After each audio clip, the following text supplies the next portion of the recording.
the most amazing pictures ever made, the assassination of King Alexander of Yugoslavia. The ill-fated ruler arriving in Marseilles aboard the Yugoslavian cruiser Dubrovnik is visiting France on a mission of extreme importance.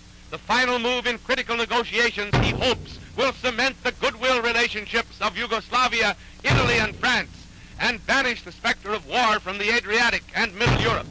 As he hastens ashore, where thousands are waiting to greet him and welcome him to France, the Balkan ruler is in a happy mood. He is on the eve of his greatest triumph, international amity for his country in the family of nations. And what a welcome he gets as he sets foot on French soil on the Quai des Belges in the ancient French port. He's to be escorted in regal fashion through the city to the railroad station, accompanied by the aged French foreign minister, Louis Barthou, mastermind of Europe's tangled diplomacy. To Barthou, too, the morrow in Paris promises the fruition of his greatest work for France, the building of a Latin Slavic bulwark across southern Europe against Germany and Hitlerism.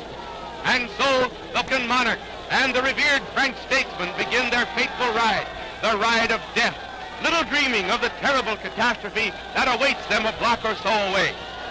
Police line the streets and a mounted escort rides ahead, but no trouble is expected. It's a gala day in Marseilles. Vive Alexander! Vive l'Europe! Oh, they've been shot!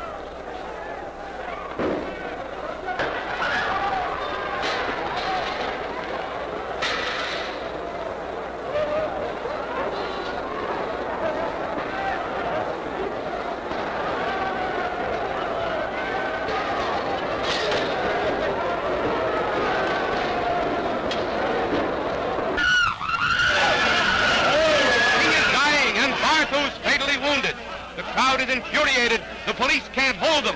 It's an eye for an eye and a tooth for a tooth. Pandemonium has broken loose. The mob is out to beat the man to death. They'll do it, too.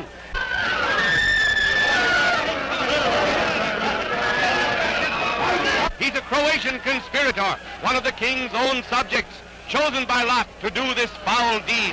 He tried to kill himself after firing a fusillade into the king's car, but the police and the crowd were too quick for him. The fury of the crowd is not to be denied. Meanwhile, the king has breathed his last, victim of a tragedy that's rocking the very foundations of Europe.